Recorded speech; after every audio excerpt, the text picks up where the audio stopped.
should, at this juncture, be live. Happy to be back with you for the God, I don't know how many consecutive days.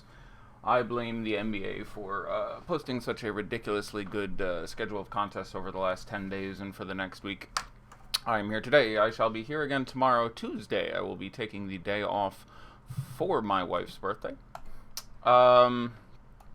I am not seeing the link in YouTube loading up all the various chat streams so that I may appropriately respond to your questions and queries. Obviously, quick shout out to yesterday, which went extremely well. A couple guys with life-changing monies. I saw, I think, 4 or 5-digit winners. I saw multiple people change, somewhere between $5 and $20 to $1,000 or two. That feels good. A couple guys changed one into, I think I saw 65, 100, and 235. Exciting when everything goes right, and I would only ask two things, actually. First, that in the event I get something horrifically wrong in the future, you are gentle with your criticism and remember such a day, presuming you are one of the ones that won. And secondly, please play within your means. I'm very, it's always strange for me to advise anyone against not playing DFS, given my current vocation, but I wanted to say, with all discretion, I can think of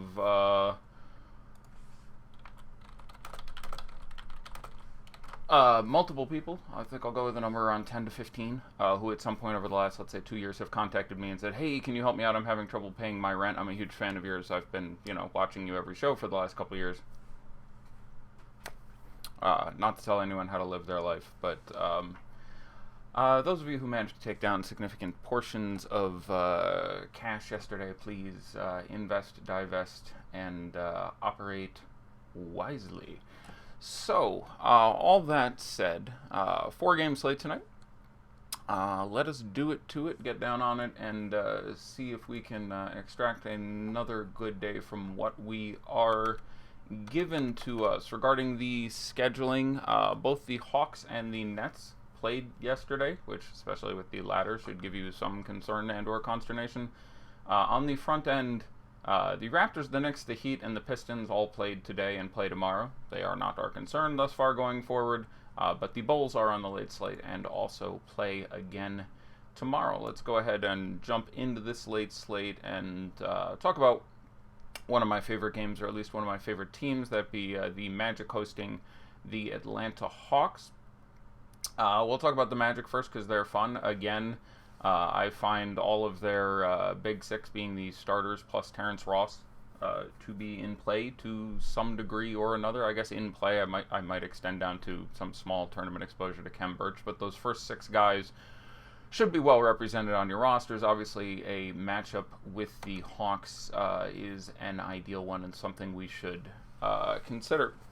Now, the Magic have played the Hawks twice this year. Both those games were in Atlanta, I believe, and the Magic blew them out both times, leading to limited production on both teams. Atlanta played yesterday in Boston. Close game.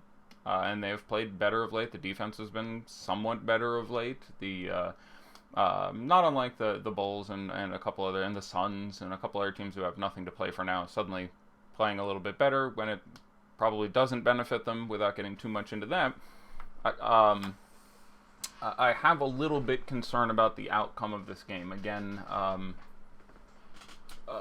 Orlando handled them very well, and they're playing very well, and they're defense is even better than those 2 games, which I think took place in December and January, and now you have an Atlanta team that is, again, back-to-back traveling, played a game yesterday, and already runs pretty deep. So I have some concern for Orlando in a blowout, which is something we've seen this year, where their production was all stifled a little bit in a blowout, and Atlanta playing on the back-to-back themselves, going into a difficult situation, already with a bench that runs fairly deep when they have most everyone healthy. Again, they still have some injuries in the front court with some of their 15-minute guys missing. Miles Plumlee, I think, is still technically questionable for this one. Not a really relevant piece of news, but Mari Spellman and Alex Poitras are still not going to play. So yeah, I just wanted to get that out there. I obviously have a ton of appeal for Orlando, and you're going to want to focus the team that, has the advantageous pace and defensive matchup. You're going to want to focus the team that, in the event of a blowout, is doing the blowing out. Especially on a 4-game slate, I don't think you can do too much with that consternation. I don't think, limiting your exposure to Orlando, if we played this slate out 1,000 times, is a play that's going to be terribly beneficial for you, but just full disclosure, the situation does give me pause. Michael Carter-Williams is available to play for the Magic. This doesn't do a ton for me, but it gives me a little bit of, it fully makes me now, not that I really wanted to, but sort of as a FanDuel punt, I think you could have run Jerry and Grant out there. I'm a little bit concerned about that. Again, it's a FanDuel punt. The way you're building FanDuel today, you just may still be willing to accept that bit of risk. But I'm concerned he gets out there and gets some backup time. I'm not sure exactly at what position they're going to play him, and for that reason, I also have just a scotch more concern for Terrence Ross. I outright prefer in this matchup today Evan Fournier. I have Evan Fournier projected for more fantasy points. A lot of people say sort of Fournier, cash, Ross in tournaments. I would play Fournier in cash and in tournaments today. I like Evan Fournier better than Terrence Ross, straight up, for basically every reason. The minutes, who I project him to be guarded by, the micro matchup, the macro matchup, basically every bit of this makes me like Evan Fournier more than Terrence Ross. So even in tournaments, I would stick with never Google there. I am loading up our ownership. Right now we show the highest owned player on DraftKings for Orlando to be Vooch, followed by Augustine, followed by Isaac, followed by Fournier, followed by Gordon, followed by Terrence Ross. So relative to that ownership, I would want more Aaron Gordon. I am hesitantly more interested in the Gordon matchup than the Vooch matchup. Whereas, centers versus the Hawks feels pretty good. They've gotten better, and Dedmon is a pretty good defensive player. Has played fairly well against Fournier in the past. I have no issue with using Evan Fournier in anything. Let me be clear. You can play him as your cash center. You can play him in tournaments. Him dropping 55, which he did in one of the games against them this year, not remotely shocking for me. I am slightly more interested in playing Aaron Gordon in a vacuum. If I'm building 150 lineups, it's going to be site dependent. The requirement of the 2 power forwards on FanDuel certainly skews how you do this. But in general, I would have a little more Gordon than Vooch, especially at their ownerships.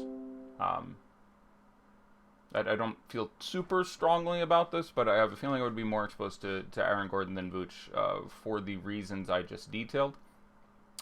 Jonathan Isaac, understandably, at a tough position, bringing in a good bit of ownership on DK at 5,200. I'm fine with that. So order of preference probably for me at their prices and positions, we'll say DraftKings in tournaments. I probably have Fournier, Augustine, Gordon as my top 3 in that order, although those all pretty close and guys I really like and want to have some exposure to. After that, probably Vooch, then Isaac, then Ross. And again, this is against the Hawks. You want a lot of exposure this game. I do not dislike Terrence Ross. I dislike him relative to Evan Fournier. I dislike him apparently relative to the other 5 Magic guys we're discussing. I'm not saying don't play him. I'm saying if I'm measuring out expectations, you're looking at, in 100 lineups, something like 40% of shares in the first few guys I mentioned down to Terrence Ross would be my lowest at something like 12 to 15. But I would still want some exposure to Terrence Ross, so hopefully I'm being clear about that. I guess we'll just move on. I guess another, brief mention for Augustine. He makes a lot of sense. There's, a conversation on FanDuel about him in an exceptional matchup versus, say, Tyus Jones, who has a slightly larger role but fewer minutes in a worse matchup. And again, that's going to come down to sort of an ownership question to give you those numbers. We have Augustine at 20% on FanDuel and Tyus Jones at 9%. So at that point, I'm sorry, those were DK numbers. If I'm going to talk about FanDuel, I guess I will go look at FanDuel, although the conversation pretty much holds. We have Tyus at 19 on FanDuel, and I bet Augustine at a decent bit more. Number one on player, 54%. At that point, I'll play Tyus Jones and not Augustine. We'll get to Tyus Jones. The minutes are a little bit variable. The matchup, obviously, a little bit more concerning, but a quarter of the ownership, I would be more inclined to go there than Augustine in tournaments. In cash, I might very well have them both. Wouldn't surprise me if that's the construction I landed on. I don't think I have anything else in my notes about the Magic to go through significantly there. No, let's call that a day, or at least until we get to the Q&A portion of our show for the Orlando Magic. Let's talk about the Hawks. Obviously, every team has got guys in play here, but I am a little bit have some trepidation, as previously alluded to. The DraftKings prices on all these guys, with the exception of Dedmon and Bazemore, are a little bit more advantageous, so we'll defer to there. But I will say I like some exposure to Dwayne Dedmon. I still think he's power forward center eligible on DraftKings. Let me make sure I'm not speaking out of school there, because they have changed some of the eligibilities recently, and I don't deal with lineups as much as some of y'all. Yeah, he's still power forward and center, so obviously the multi-positional eligibility gives Dwayne a cookie. Yeah, I've the audio should be good. I have muted everything, so unless I have a very strange knowledge of how feedback and the laws of physics work, we should be good there.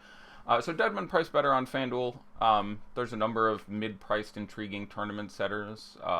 You're paying $500 more for Jared Allen. You're in the same range as Robin Lopez is a little more, and Willie Cauley-Stein is a little bit more. And I'll come back to ranking them specifically. They're all in the same range, so for the moment I will just stick with I want some exposure to Dedmon. So John Collins, my favorite guy, and yours. FanDuel price $9,100. There are a few guys who cost a little less than him. I would rather play Markkanen, which always goes well. I would rather play Aaron Gordon. There's other guys I would rather play there, but he is a guy who has obviously looked exceptional recently. Last couple weeks is, really functioning at a ridiculously high level, and this needs to be recognized. Minutes usually swirling in that 30-minute range. A little concerning, he did get the most minutes on the team last night. Played 34. On the road, as mentioned too, I have some concern here, but the ceiling is undeniable.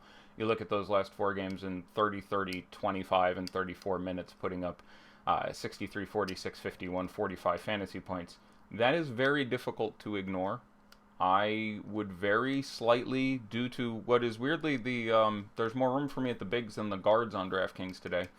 I would be a little more comfortable playing John Collins than Trae Young.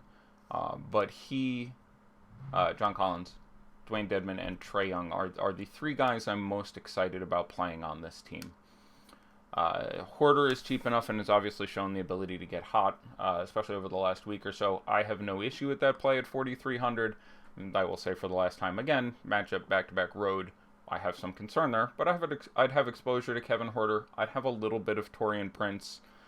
Going beyond that, we're generally looking at getting 18, 20, 22 minutes out of Bazemore and Bembry. That seems a little bit too cute. Bembry would be on the sort of line of playable for me on both FanDuel and DraftKings. Interesting drop on FanDuel, 3,900, 3,600 on DraftKings. Very, very close to the line there. FanDuel, I imagine I might have some better punts in store.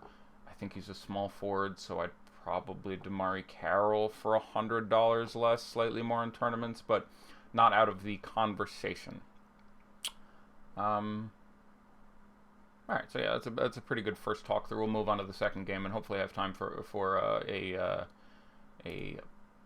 plentitude of questions where we can handle anything I missed or screwed up, or you guys can give me some better information. One second, I'm gonna summarize some windows, move some shit together, and make the rest of the show go 10% faster than the way it's going right now, because I've got too much shit open. And I try to shout out to one of the founders of the DFS industry, Dan Bach there, who once told me, especially on solo shows, I don't do enough time looking at the camera. You want to engage people. And when I have one monitor, it's tough because I'm down here a bit. When I start running onto the second monitor, I'm over here half the show. So trying to do more of a split screen so I can give you my undivided attention and show you my beautiful eyes there. Hawks starting lineup just came out. It is, as we expected, Young, Horter, Prince, Collins, and Dedmon. Let us check that. Bouncing back to that. So let's continue on and talk with the second of the early games in the slate. Again, this slate, much like yesterday, I'm a fan of how they're doing this, in that they are condensing the times a little more. Yesterday we had, I think it was 2 at 7, 3 at 8:30, 2 at 9. That gives you more. That gives you better later slates, as opposed to one every half hour with these sort of weird distinct lineups. You're getting decent chunks of games. So here we have 2 at 6, 2 at 9, using Eastern time, of course. Let's talk about the other 6 p.m. game, Chicago traveling to Sacramento. Again, the Kings blew out the Bulls in Chicago earlier this year, or actually I think late last year. Yeah, that was a December game. Again, not much you can do with that information on a 4-game slate, but I bring it up for full disclosure here. Lots of guys in this game we like. I actually have a fair bit of interest in all 4 of these games, and I look forward to discussing them relative to each other. So let's talk about the home Kings first. I like De'Aaron Fox quite a bit. FanDuel is an interesting play in that you have that really... So, FanDuel is interesting in that you have the 2 compelling, we'll call them value plays, but low to mid-price plays of DJ Augustine and Tyus Jones, and then this trifecta of 8K plays where you have De'Aaron Fox at 8K. I think Chris Paul is 8-1 and Trae Young is 8-2, but you basically have those 2 points where, double spend up is interesting, double pay down with Tyus and Augustine is interesting.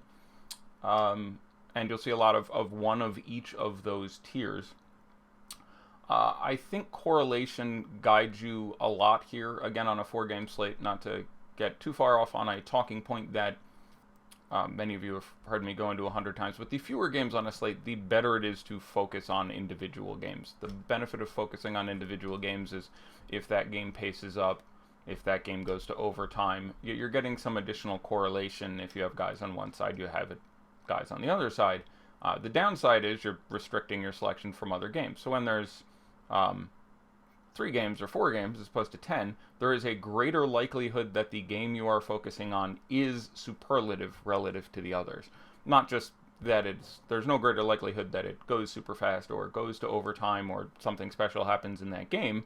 It's just that it is less special required to get that distinction. For example, very simply in a 4-game slate, if you have 2 blowouts tonight and you focused on one of the other 2 games, you're going to feel pretty good. That's not always the case. Yesterday was 7 games. Certainly focusing on those first 2 games worked extremely well for you. You had some overtime and obviously some massive scores, even in a Memphis game, worth recognizing. So again, the reason I alluded to that was discussing the point guard plays, specifically that trifecta on FanDuel where they're all around 8K, which is about the appropriate price for all of them. I like the matchup a lot for De'Aaron Fox. The minutes, excepting his last game where they came down a little bit, had really trended up into the mid to high 30s. You had 37, 38 coming out of him.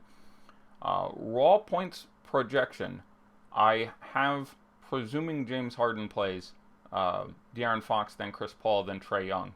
Assuming James Harden doesn't play, I have Chris Paul pretty clearly on top.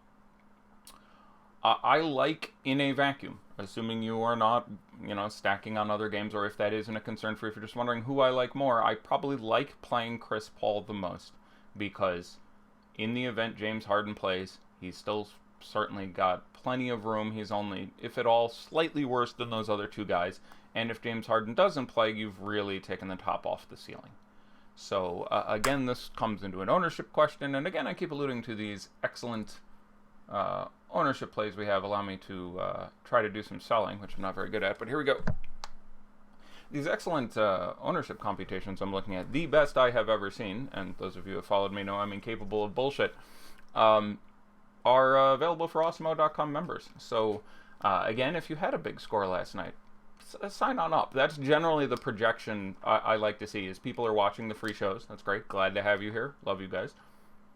hit a big score, and we've done this a couple hundred times and hope to do it many more through baseball. I'm sure those guys will do a great job converting some people. And then they sign up, which gives us some money back so we can continue to host the shows, and then gives them a better chance of hitting the big money again. Because the shows certainly make it possible, but the shows plus the projections, plus the ownership projections, plus all the other stuff you get by being a member, it really, really, really helps. So looking at point guard ownership on FanDuel, just looking at those three expensive guys I alluded to, we have De'Aaron Fox at 42%. We have Chris Paul at 21%. And we have Trae Young at 17%. So yeah, I like Chris Paul quite a bit there. He's basically on par with Trae Young. I have no issue with anyone playing Trae Young. I'm not thrilled with the matchup, obviously, back-to-back. He played, I want to say, 31 minutes last night. No reason. I expect him to do about that again. But with those ownerships, yeah, I like De'Aaron Fox. If James Harden plays, I have him the highest projected of these guys. But if these ownership rankings are vaguely correct, at 42% for Fox and those other two guys in the 20 range, I'd probably put Fox at the bottom in tournaments. And it gives you some nice correlation with Trae Young running it back with what I presume are some number of Magic players returning to the remainder of that game. So I like De'Aaron Fox. I like De'Aaron Fox more than Trae Young on DraftKings. Same reason. Again, I expect the ownership to be similarly disparate. Buddy Hield is still $800, $1,000 too cheap on FanDuel. I'm a fan of his. I'm going to like playing him, especially in tournaments. This is certainly not a bad matchup for him. Is going to see not a small amount of Zach LaVine defense, and not even 100% Zach LaVine defense. So I like Buddy Hield quite a bit. Obviously, there are up and down games there, but again, we're talking about a slate where we have Lauri Markkanen and several other guys. There's going to be plenty of up and down games to talk about here. You got to make your best guesses and get in the ups when you can.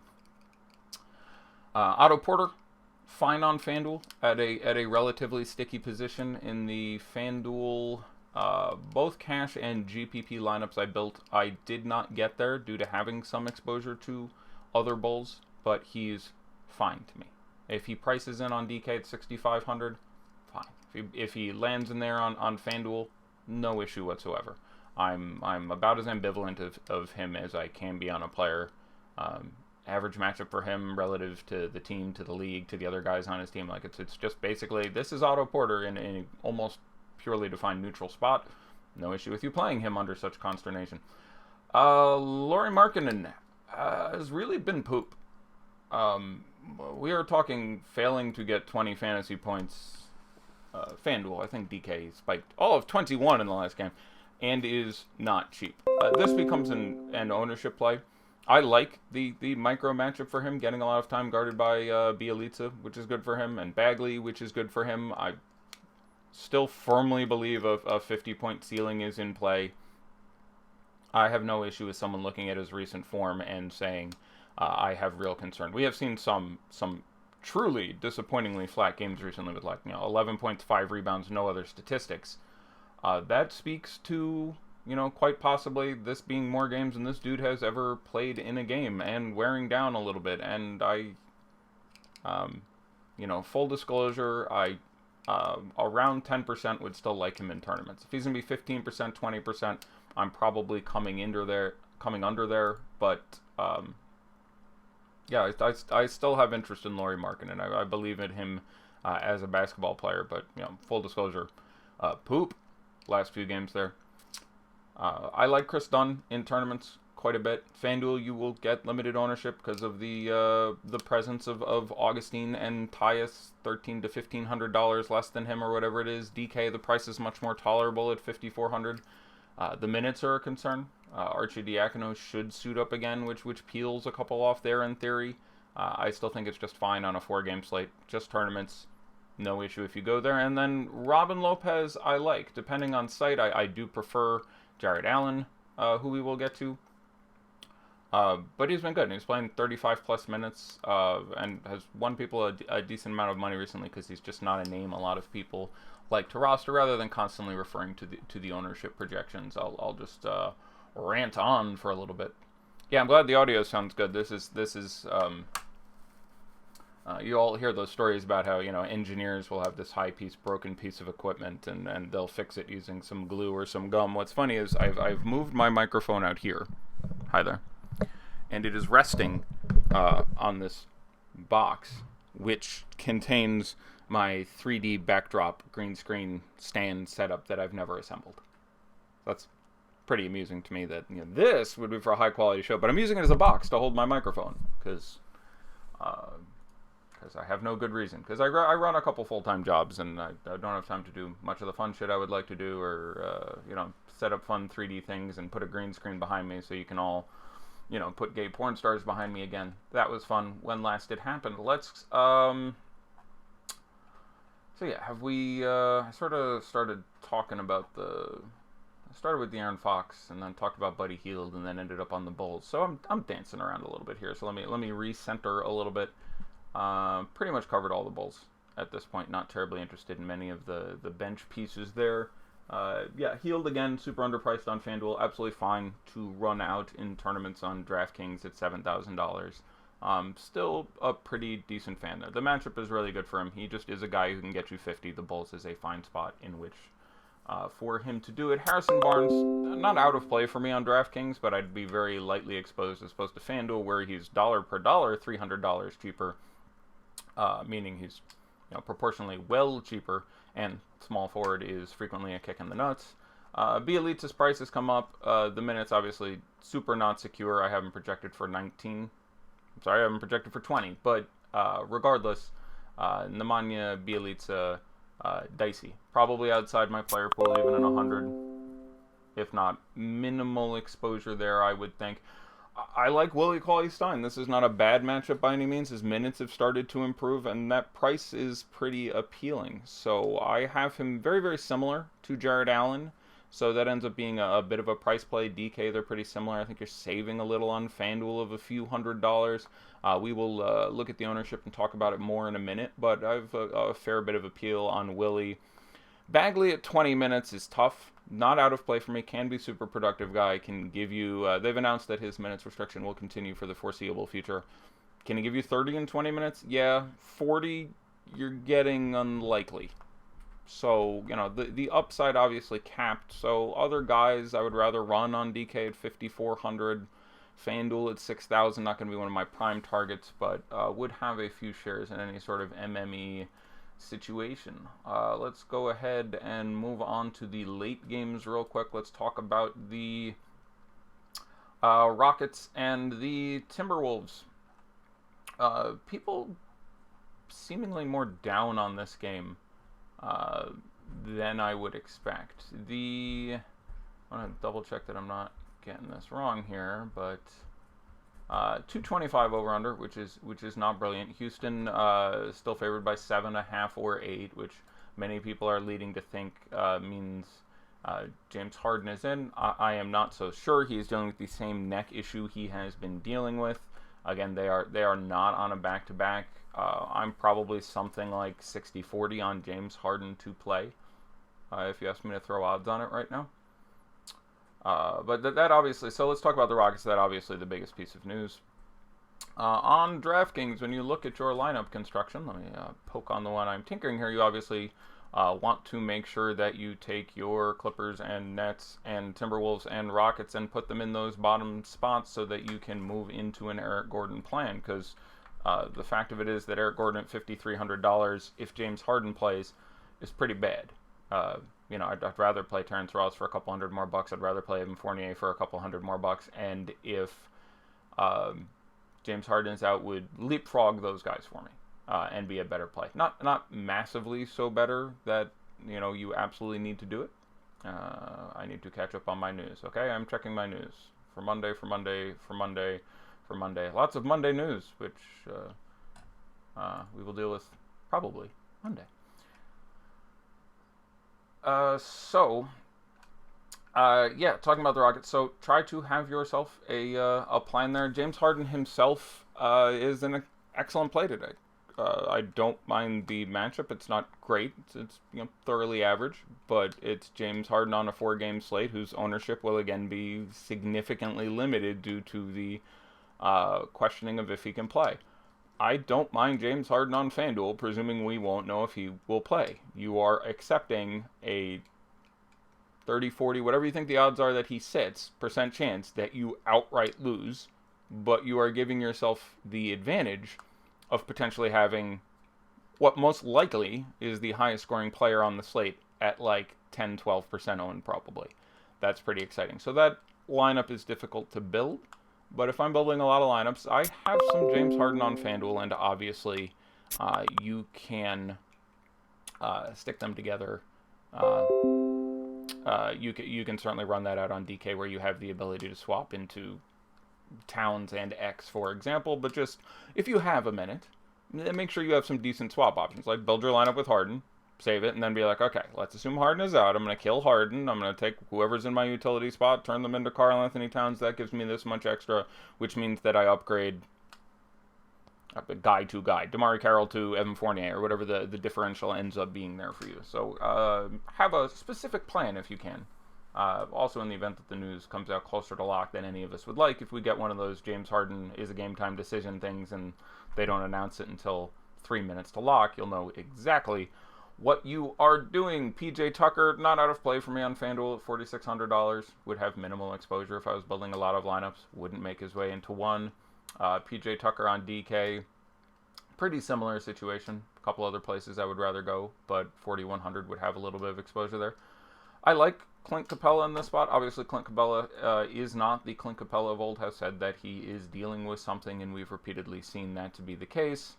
But that being said, if you want to look at, DraftKings production, his last half dozen games have shown, some decent kind of floor. 32, 36, 38, 41, 36, 33.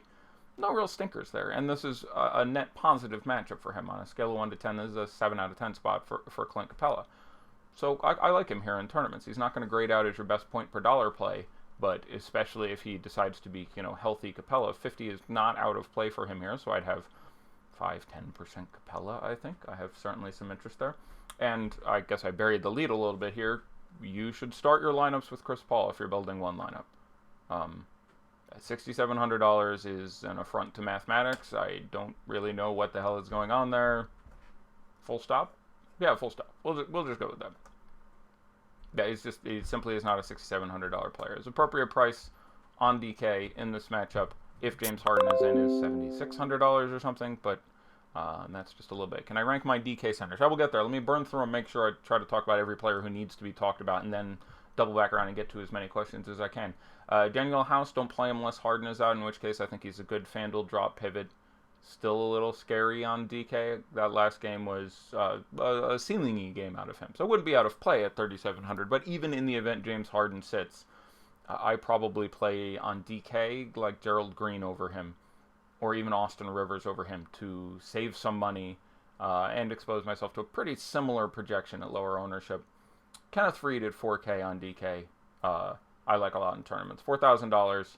A number of ways he gets there in the event of a blowout or in the event of some Capella foul trouble. So I like him in tournaments, but probably just tournaments. Looking across the ball at the Timberwolves, I like Karl Anthony Towns a lot. As a guy who, especially if Harden sits, I think is the highest scoring player on the slate, I think he is generally going pretty under-owned. Obviously, the price tag on FanDuel is a little bit egregious, but we have him projected at 14% ownership, and unsurprisingly to anyone, that's a pretty appealing price. DK, 24%. I would probably be over both of those numbers. I'm a pretty big fan of this matchup. We already know Teague is going to be out, which I do consider a cookie for him.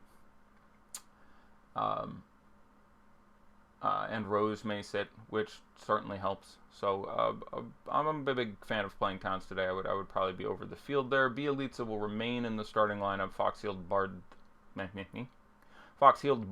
Bielitsa, and Cauley Stein, as expected.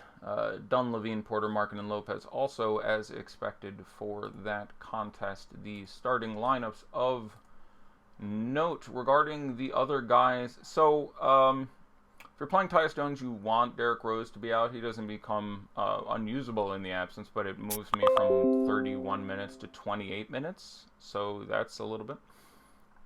How much am I thinking Towns gets? I haven't projected for 57 fantasy points. I have him with a pretty healthy projection. I like him a fair bit. But it has kind of a bit more to do with just roster construction, where I don't think the price is that severe.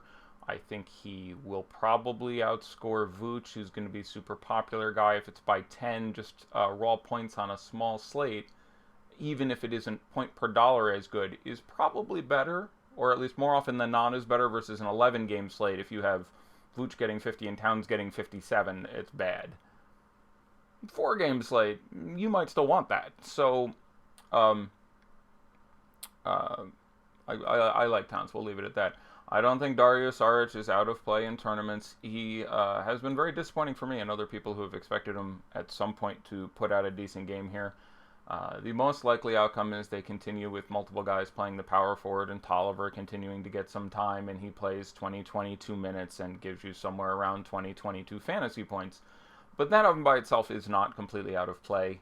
And I do think the game where he gets going and is performing well and gets 27 minutes and 35 fantasy points is still a very real possibility. So I have interest in Dario Saric at 4K on FanDuel and 3,900 on DK.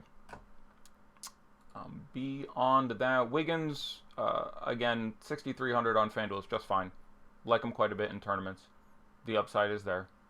5,500 on DK is cheap enough that if not for the existence of Fournier, would be a pretty strong play for me. I like Fournier quite a bit today, so I think that would keep me to getting to a preponderance of Wiggo. But any love for Augustine on FanDuel at the same price as Tyus Jones? Yeah, we talked about this quite a bit. I will come back to that game, but I assume you're joining late because I said DJ Augustine about 6 times so far.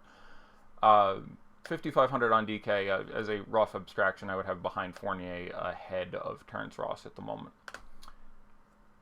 We'll leave it at that. Derrick Rose, if in the event he plays, I will like a lot in tournaments at 5,000 on the nose. Who do I prefer between Russ and Levine? I like Russ, especially at price, quite a bit more than Levine. Certainly nothing wrong with Levine.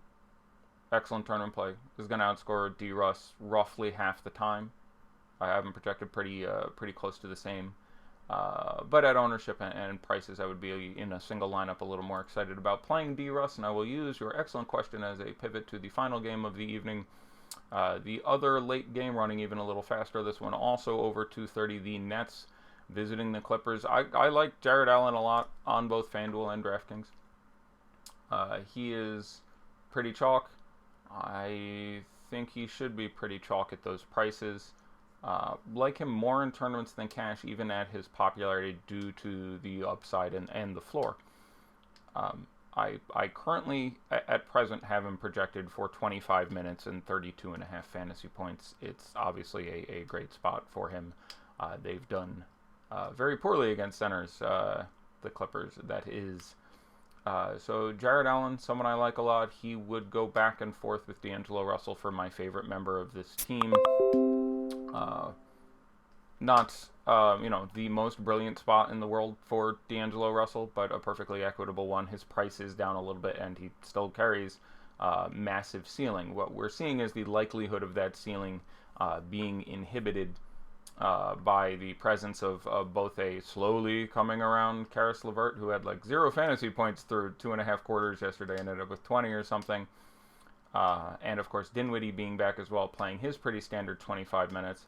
I have Russell behind a number of other guys, and if you were going to play Zach LaVine over him, it's because of the minutes, not just due to the constricted and well-populated lineup, but also the fact that he they're on a back-to-back. And the Nets are number 1 on my team I worry about on a back-to-back rankings. You can look at the minutes last night, which was something I cautioned about on yesterday's show, and which went pretty well. They played, I believe, was it Joe Harris? I don't know. Somebody got 27 last night, but the minutes for the Nets was like 27, 25, 24, 24, 23, 22, 21, 20, 17, 17, etc. It's a bit of a mess there. So I'm fine with no Nets. If I play one net first, it's probably Jared Allen. Second is going to be D'Angelo Russell. third would be Karis LeVert, because he does carry an upside, and he is not going to miss it the rest of the goddamn year. You are going to get a 40 fantasy point game out of Karis LeVert. Not really a much better spot than against these Clippers on a really short slate. I'm fine if you end up on Joe Harris. But this team, you can certainly have some real concern about there. Also, DeMarre Carroll, who might still be my favorite small forward punt on FanDuel. I'll relook at that in a moment if I have the time. Looking at the clips, I'm fine with Shai Gilgeous-Alexander, more of a cash play for me. In tournaments, if I can come up with the Skrilla, I would rather throw it at Pat Beverly. Both fine in the other format. You end up with Pat Bev and cash. Not going to hate you for it. You end up with Shai Gilgeous-Alexander in a tournament lineup. I wouldn't despise that either, but that's roughly how I have them apportioned. Gallinari will go under-owned, not the world's greatest spot for him, but underrated and under-owned this entire year. I'm generally a pretty big fan of Gallinari on FanDuel in one lineup. I'm probably playing him over Otto Porter as an example. Ivica Zubac, not out of play. I'd have some, not much. FanDuel, I think especially, there's better places you can go, but DK, $4,700. I like Ivica a fair bit. Lou Williams is always great in tournaments. At very similar prices, I would probably slightly prefer Montrezl Harrell here. That number on FanDuel is obviously up. But I don't have an issue if you end up with him at lower ownership than, say, Gordon Markkanen, etc. And $6,600 on DK, I think, is legitimately a good price for him. I do like Red Tips, Montrezl, Horezel, Zezel. Look at that, we did it, everyone. I'm going to take a drink after speaking constantly for 45 minutes and then get into some of your surely wonderful questions. Okay, going first to the premium Slackjack because, well, it's premium. Scrolling up a little bit so I didn't miss anything. Josh didn't like Towns, why do you? I got nothing. I'd ask Josh why he didn't like Towns. I like Towns because I think it's an above-average spot because he has had some massive games against Capella in the past, which I didn't get into because they have made some defensive switches with more doubles. Tucker gets a better hand involved. He's gone over his last ballparking it 4 games, averaging, I'll ballpark it again without looking, 55 fantasy points to the 4 games before that where he averaged 71 or some insane number. But 10,000 on DK and just potential to be largest draw scorer on FanDuel, yeah, that he likes. So that's my answer. Sorry, I don't have a better one.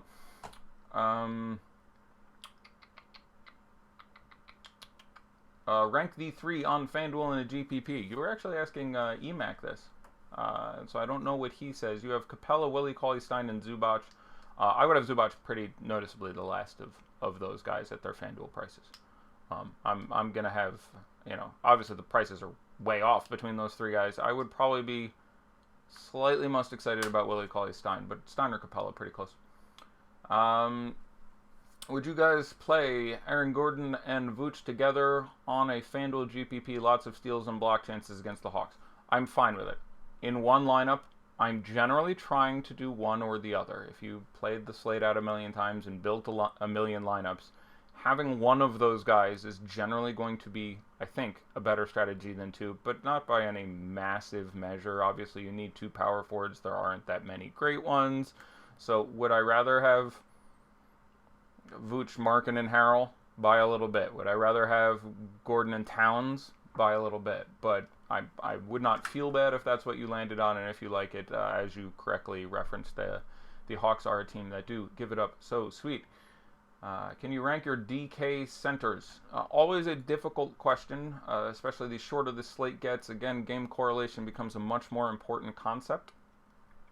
But looking them down real quick, I love Karl-Anthony Towns at 10,000. I strongly like to feeling what might be the first rumblings of love for Jared Allen at $5,300.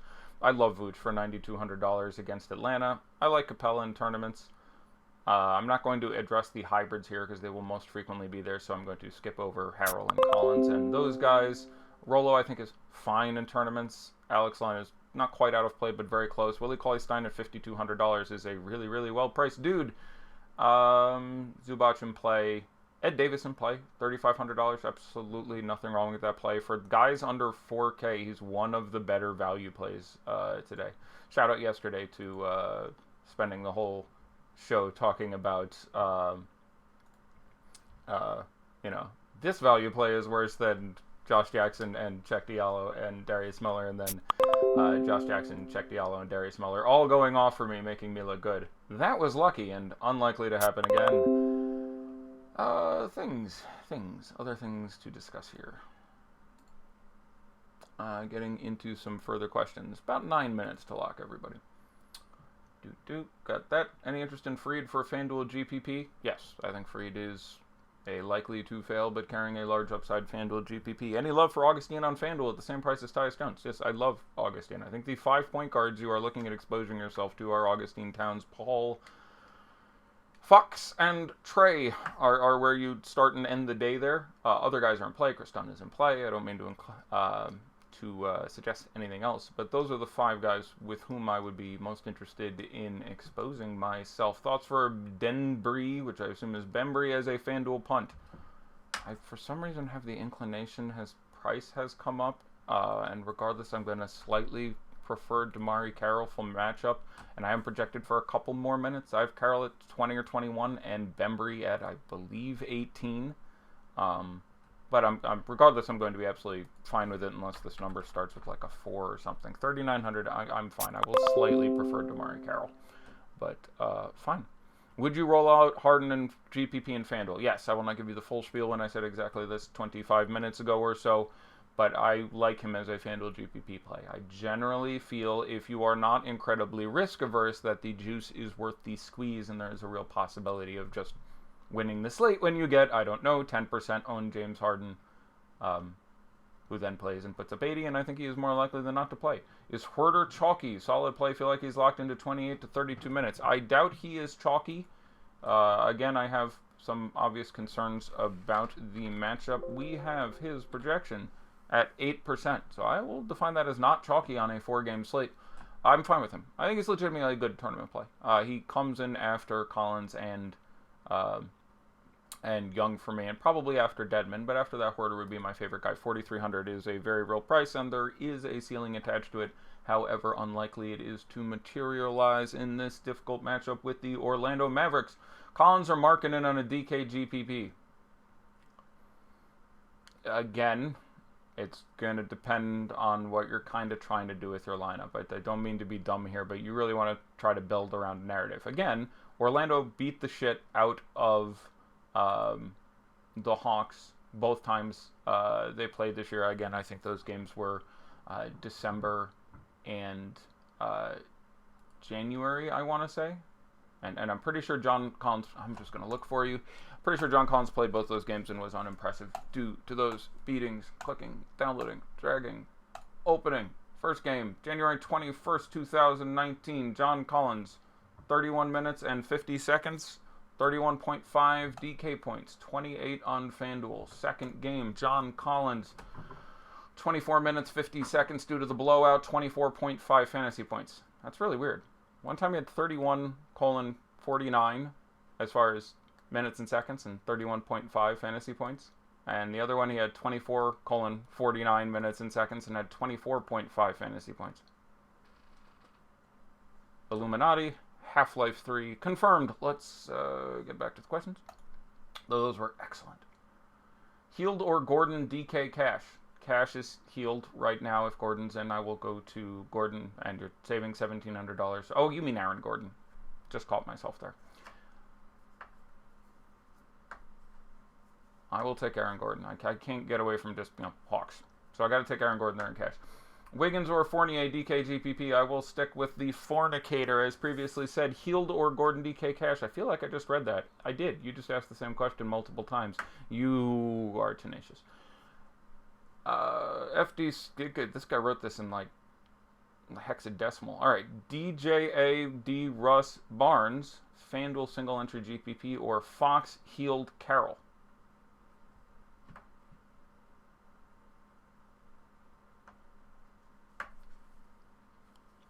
Fox Healed Carroll is going to be a lot more popular. I'd probably slightly go Augustine Rush Barnes in single entry, but very close. FanDuel single entry playing 1, CP3 and Lopez, or Augustine and Vooch? Yeah, I like both of those quite a bit. I like both of those quite a bit. I will, in a vacuum and single entry, presume you differentiated elsewhere and go with a very chalky Augustine and Vooch. I like both of those. The right one is a little safer. Again, Hawks. The left one a little sexier, and I like a little more CP3, who is relatively low owned apparently on the FanDuel slate, and Russ, which all right, no, I'm looking at the wrong 2x2. Too many things here. And Lopez rather was your other guy. Going to get us 35 minutes, and will be the 6th highest on center on a 4-game slate. Just tuning in. Any love for Dedmon today? Yes, I like Dedmon quite a bit in tournaments. Augustine and Jones in a GPP for PH.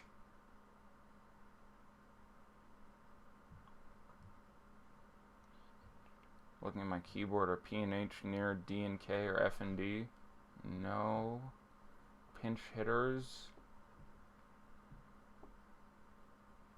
Is PHSE? No. Huey, if you see this and want to reconfirm for me what the hell that means, I wouldn't mind you asking. Augustine and Jones. I'm going to play Augustine in cash. I'm probably going to play Jones in tournaments for the lower ownership. As a very rough. Thoughts on Bogdanovich versus Chicago? The minutes are obviously concerning with Bielitsa continuing to carry the starting role. Bagley returning in, taking his chunk. I have him projected for 24 right now. He is on the fringes of a tournament play for me. The ownership will be very, very low. If you want to do it, go ahead. But you are climbing uphill a little bit there. Would I roll out? We did that. You said you liked Russell. He's 44% on DK, and Dinwiddie is at 8. Would you pivot at that ownership? Yes. I'm going to refresh our ownership and take a look with 3 minutes and change to go. But that is a huge number, and that is the number, 44%. We right now have our ownership. Fox, 47. I'd have less. Russell, 44. I'd have less. Paul, 41. I'd have more. Heald, 36. I'll go with I'd have less. Jared Allen, 36. That's about right. Vooch, 33. I'd have a little less because I'd have more Gordon. Augustine, 29. Feels good. Lauri Markkanen, 28. I'd probably have a little less and try to get around with Harrell. Like I would have more Gordon than Vooch as part of that pivot, so I would have less Vooch, less Markkanen due to the consternations of that. Gallinari, 6,800. It's good to see his ownership that high. It should be. Isaac, 22. Fine in this spot. Atlanta does give up a lot of turnovers. Willie Cauley-Stein, 22. Feels good. Zubac, 22. I'm probably coming under. Wiggins, 55. Is the price. 21 is the ownership. That's fine. Levert, 20. Probably a bit under that. Fournier, 55. I would have more than that. I like Fournier a lot in this spot. And you know what makes me feel nervous? Throwing my reputation out there on Evan Fournier.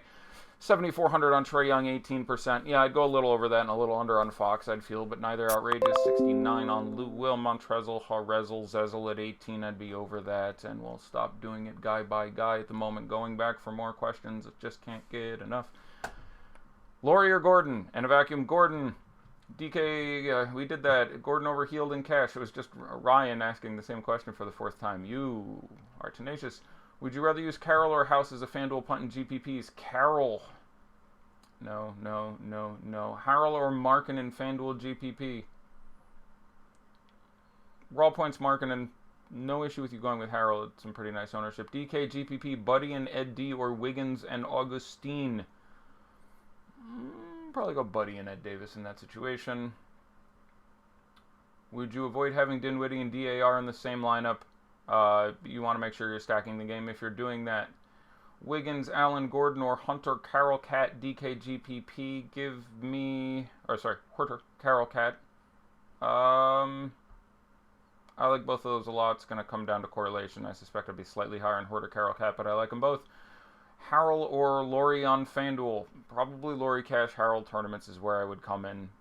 Even Laurie Cash makes me feel weird. Gordon is the cash guy at that spot. Thoughts on an Austin Rivers punt at shooting guard on FanDuel? I'm absolutely fine with it. It's a punt on FanDuel, but you're probably fine there. Just can't get enough Depeche Mode pull. You are welcome, and we are coming into just some 30-odd seconds before lock, so that, I believe, my friends, will be that. FanDuel, Russell, Porter, Ed Davis, or Fournier. God damn it, the notification disappeared before I could finish reading it. Fussell? On FanDuel, Russell, Porter, Ed Davis, or Fournier, Barnes, Gordon. You didn't say cash or tournaments. I'll presume tournaments because that is more likely. And God, barely Russell, Porter, Ed Davis for me for the ownership. The other one I'd have projected a few points higher. Phew, we are locked up, everybody. I appreciate you sitting with me for an hour, sharing a bit of your Sunday afternoon for me. We are done. I guess that is it. Should be a decent 2-game late slate coming up in about 3 hours. I will be back again tomorrow. Again, congratulations to all of you who did extremely well yesterday. It's always I live vicariously through you guys, so that's personally very gratifying for me, and I hope we can keep it up today, tomorrow, and into the future in the few sacred weeks of the NBA regular season we have left. But I certainly hope to continue doing production into the postseason as it gets going. So, with that, I am Fast Eddie Fear. Thanks again, and I'll see you tomorrow.